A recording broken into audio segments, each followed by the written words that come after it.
So principle number one.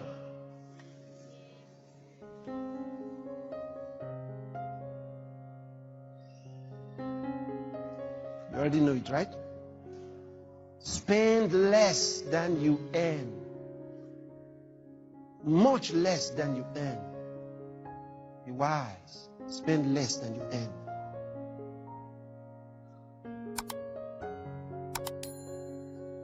Don't say the money is not enough. I just told you. Listen, under normal circumstances, the 8,000 would have not been enough.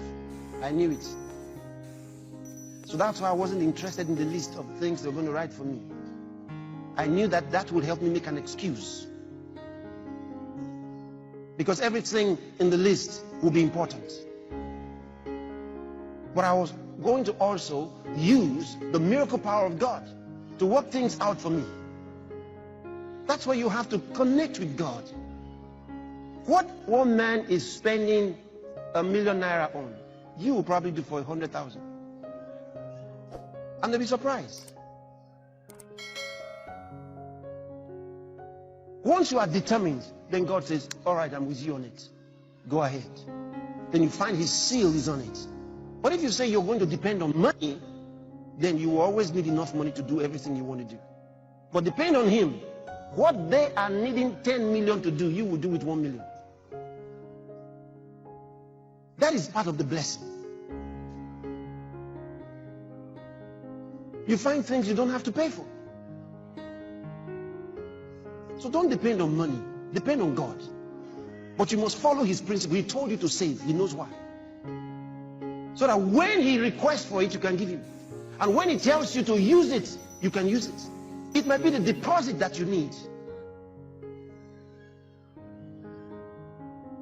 Imagine that you needed something that is worth 100 million. And the man is ready to give it for 50,000. 50. The thing is 100 million. He's ready to give it for 50,000. And he says, if you have 50,000, I give it to you. You say, hey, I don't have. Hey, I don't have. Hey. Why? Because you spent everything. Then you realize when God told you to save, he knew why. We have done things with money that will surprise you. Like how much? And the values are so high. But you add the miracle power of God to it. Then they ask you how much is it? You say 5 letters. F-A-I-T-H. If I catch you sleeping, you will be sorry. Don't even let me suspect you. Hey.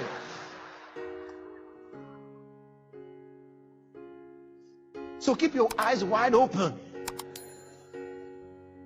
Don't rest your eyes. And if you are meditating on what I'm saying, keep your eyes open and meditate. Hallelujah.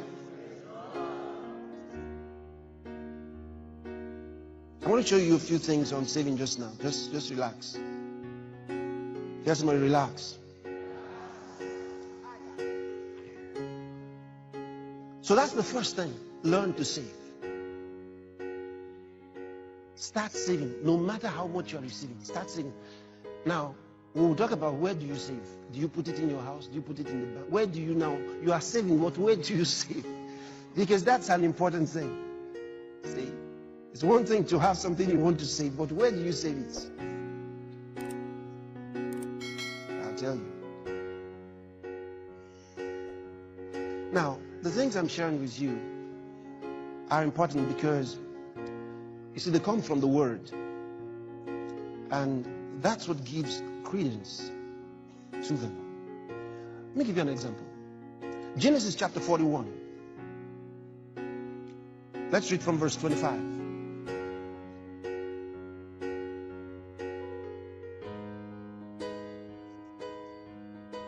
And Joseph said unto Pharaoh, the dream of Pharaoh is one. God has showed Pharaoh what he's about to do. You remember when Joseph interpreted Pharaoh's dream? You remember? Okay. Next. The 7 good kings are 7 years.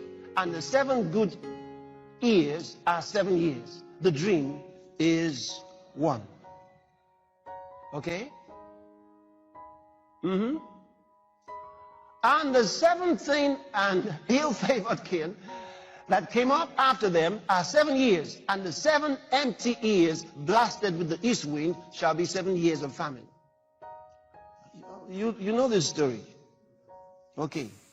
7 thin cows eating up 7 fat cows. What a story. Verse 28. This is the thing which I have spoken unto Pharaoh. What God is about to do, he showeth unto Pharaoh. Next.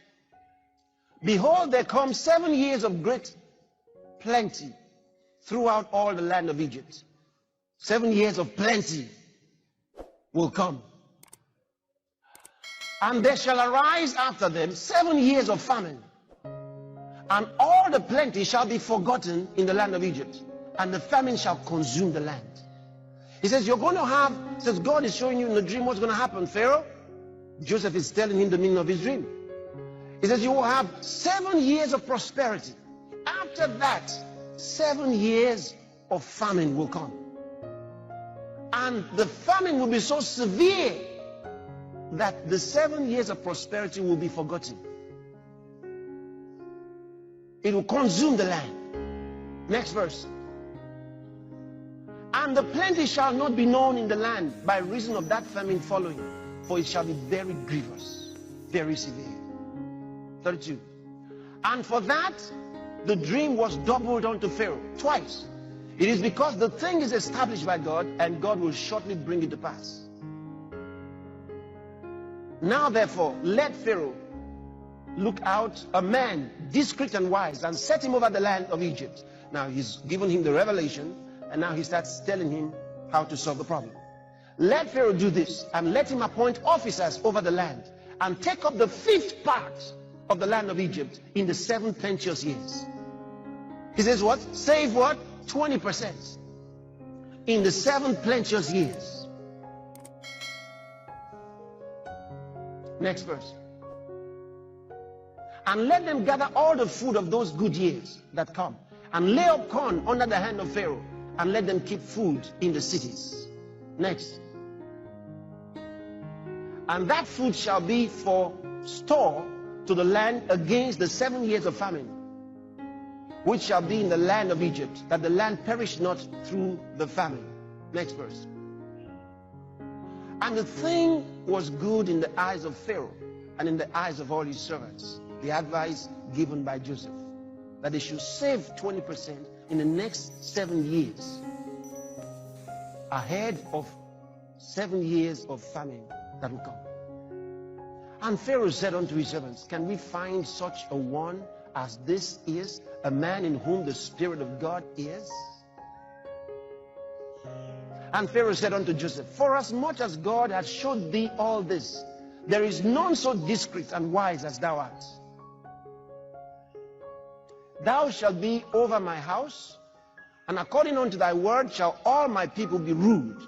Only in the throne will I be greater than thou. So when you hear us say he became the prime minister, that's what we tell you.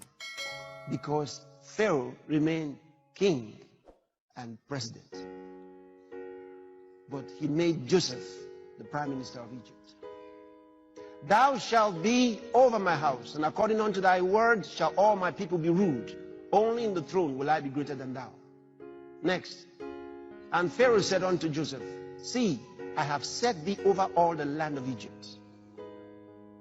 And Pharaoh took off his ring from his hand, and put it upon Joseph's hand, and arrayed him in vestures